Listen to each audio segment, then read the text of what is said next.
So we're here in Mesa, Arizona. This is our medical / office complex that we purchased. It was completely vacant. A lot of people out there go, oh my gosh, office, why would you buy office? That's crazy. Some people actually laugh. It's always comical to me because it's like, why wouldn't you look at office?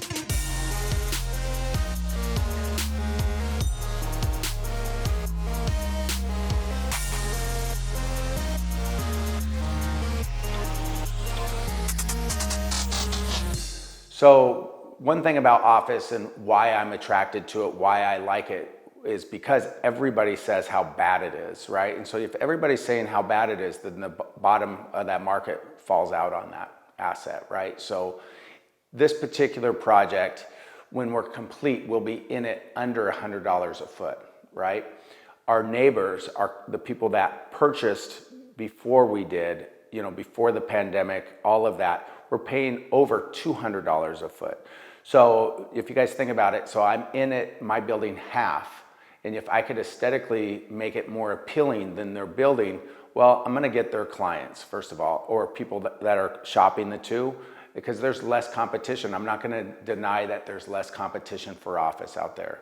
But if I am the better deal and I could come in cheaper than they can, why wouldn't you go with me? So anyways, just kind of something to think about. Challenge the information that you hear out there, what the narrative is that, oh my gosh, office is falling apart. Yes, they're talking about how bad it's gonna be this year. They're talking about how bad it's gonna continue to get this year. Great, I'm just gonna keep buying and repositioning them.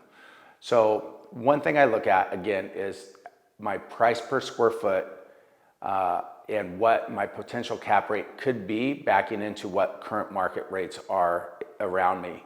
And so if you think about it, the values have to drop over half, essentially, for me to be at the same spot that my competition is. So I have a lot of room there. The reality is I'm gonna lease up quicker. I could drop my price and give way better deals than what my competition can. So there's just a lot of other things, contributing factors to me leasing up, to me feeling comfortable about it. In this particular project, we brought on a national tenant, Regis. The way I got involved with commercial real estate was through Executive Suites, and now the company that used to shop me and shop our business model, I'm actually doing business with, or we're doing business with. I'm pretty excited about it. They actually have a phenomenal model. So they are taking up an entire floor. We partnered with them on this building. And again, I'm very happy with where we're at on it. Something to think about also when you're repositioning an asset, and the reason why you get the value so cheap is because, or so inexpensive, is because the buildings have been neglected. They call it deferred maintenance. I call it just neglect, okay? People weren't taking care of it. This needed a new roof. If you look at the floorings, we put hardwood floorings in the main entrance. Why would we do that? Well, when repositioning an asset, repositioning a building like this, I'm looking at what aesthetically is appealing out there. What can I do to make the building look nice? Is it a place that I would feel proud of working out of? I want our clients to feel that way, the tenants that are in here, but I need to ask myself that question, and if the answer is not yes, then I'm doing something wrong. So what I'll do is, I don't have all the answers, so I have to park my ego. I go to the best, highest trading commercial office assets in Arizona, and I tour them. And I see what did they do to get that maximum dollar, and what kind of aesthetics, what kind of material, what kind of amenities can I bring into my building to attract that same type of clientele. And so that's what I do, and that's what I've done on this project. Like even putting real hardwood floors on the entrance. I would have never thought of doing that until I saw them do it, and I was like, oh my gosh, if these guys are doing it, then I should do it. So we're bringing in a little bit more high-end furniture. We're just doing things that we haven't typically done because these other guys are doing it. We could do it because of the price per square foot that we purchased at.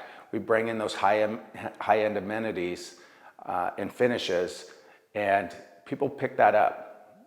People will see that we've paid attention to these type of things, and at our price point, they're signing up. So as it sits, this building is currently producing per square foot double what we underwrote it at.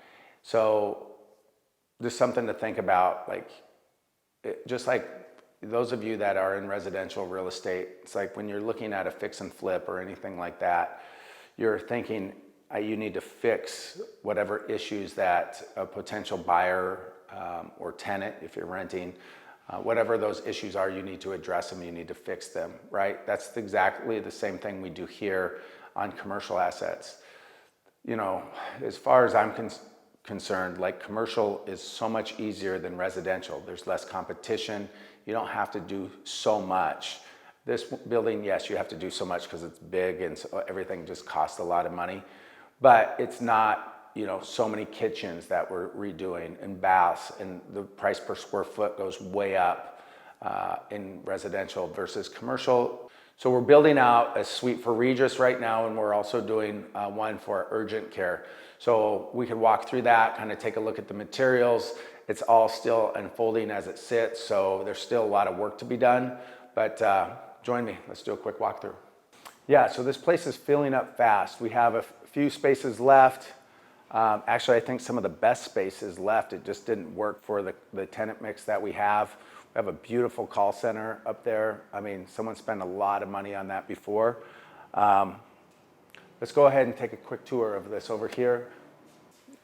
Yeah, so even doing build outs of stuff like this, encasing the digital, what do you call this, marquee? Yeah, I guess Directory. Yeah, yeah. So even doing simple stuff like in highlighting the directory of the building, right? Adding some lights. We just built these out just aesthetically. You know, I think it's much more appealing than just having a stationary directory. Doesn't cost a ton of money. We just put music in, so we have music playing throughout now.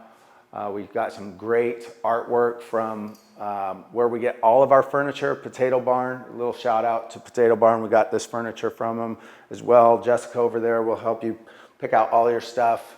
Anyways, I love Potato Barn. Everything that you ever see in all my properties is Potato Barn, so just so you guys know. But so artwork, you can see the hardwoods. This is real hardwoods that we have. The doors we've had custom made. We've done tile around the elevators as well. We added this filtered drinking fountain, just all sorts of small amenities or aesthetics that we saw at that nice, very expensive building. We just brought over here.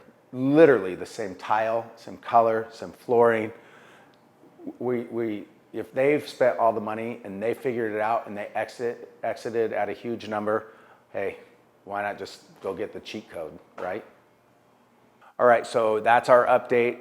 There's gonna be more. I'm excited to show you guys the third floor on this building here in the next 30 to 60 days. Anyways, thanks for checking out our video. Leave a comment down below if you like this or if you want me to elaborate on anything else as far as any asset class in commercial. All right.